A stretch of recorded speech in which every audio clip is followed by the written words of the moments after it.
Vamos novamente ouvir os comentaristas. Quero ouvir as análises aqui de Acácio Miranda. Acácio, tem muito disso, né, dessa articulação entre a oposição e aliados do governo. A gente relembra que lá naquela CPMI do 8 de janeiro, a oposição queria muito e de repente Randolfo Rodrigues, líder do governo, conseguiu virar o jogo, assumir o comando de algo que eles não queriam naquele momento e ficaram no comando da CPMI. Agora a oposição começou com essa articulação para os requerimentos, para emplacar uma investigação, mas aparentemente o governo está conseguindo, entre aspas, ficar com essa pauta, roubar essa pauta que era da oposição e tocar esse comando. Qual é o desfecho? Ainda que se tenha uma investigação, mas que fique na mão de aliados do governo, isso joga água no chope da oposição, Acácio?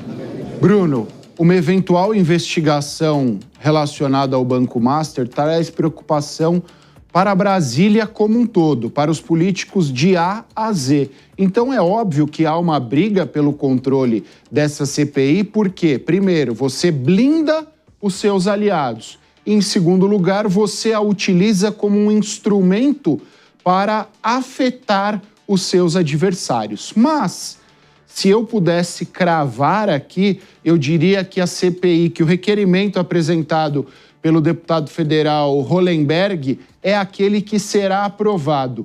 E eu digo por quê. Primeiro, ele é do PSB, um partido ligado ao governo federal. Em segundo lugar, ele é um ex-governador do Distrito Federal.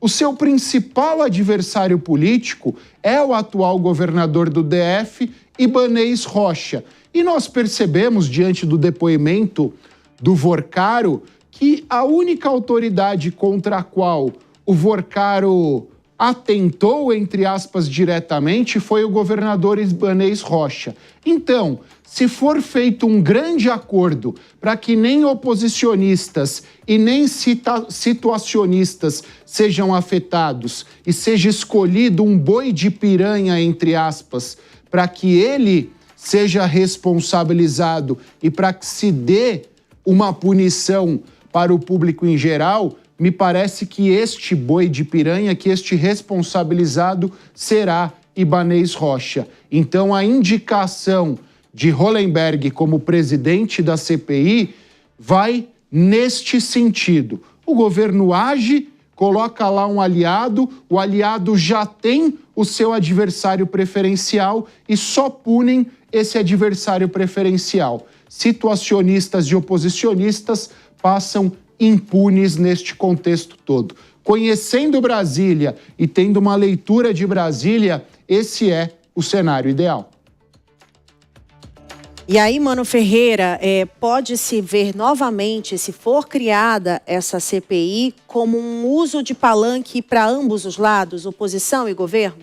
Certamente vai haver essa tentativa, Márcia. A questão, eu concordo com a leitura do Acácio, mas eu adiciono um fator de estresse, porque CPI a gente sempre sabe como começa, nunca sabe como termina, porque ao longo do processo, muitas vezes acaba tendo aquele personagem que, ao ser colocado no centro nervoso do problema, percebe que vai cair sozinho e decide abrir a boca. E aí, muitas vezes, os danos acabam gerando um efeito dominó e o escândalo sai de controle. Então, se houver pressão da sociedade, acompanhamento firme da imprensa profissional e o andamento do processo, é possível que essa pizza seja desmontada. É possível que não consigam conter os danos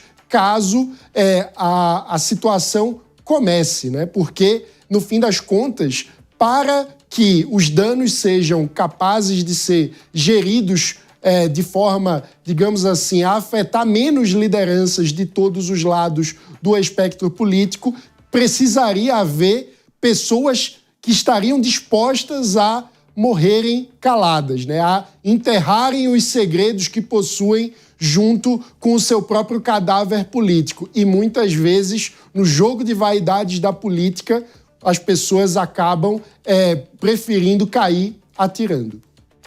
Agora, Cássio Miranda, vamos falar um pouco sobre as prioridades do governo, como a gente ouviu agora há pouco do Igor Damasceno, com o entrevistado. A escala 6x1 é prioridade, tem a situação da segurança, é prioridade. Houve até uma contratação de um apresentador para apresentar um programa de segurança no canal do governo. Enfim, isso são pautas realmente prioritárias ou mais eleitorais? Eleitorais. É óbvio, quem determina as pautas eleitorais que serão tratadas de forma prioritária é o eleitorado. Então, o governo sabe, em primeiro lugar, que a PEC da segurança corresponde ao principal anseio da população em 2026. Das classes A a E, todos vivem e convivem com esta sensação de insegurança. Então, todos clamam por melhorias nesta área. E o governo, que sempre esteve distante deste tema, precisa sim tomar uma atitude para que ele surfe eventuais benesses de melhorias relacionadas aos índices de segurança. No que diz respeito à escala 6x1, eu e o Mano discutíamos aqui no off durante a entrevista do presidente, é o tal jogar para a torcida. Por mais que o governo federal tenha a leitura que não é prioridade das novas gerações que estão entrando no mercado de trabalho, temas relacionados a direitos trabalhistas, mas o governo precisa jogar para os sindicatos, precisa jogar para aqueles seus aliados de primeira hora. O 6x1 nada mais é do que isso, um afago, um aceno para os seus torcedores.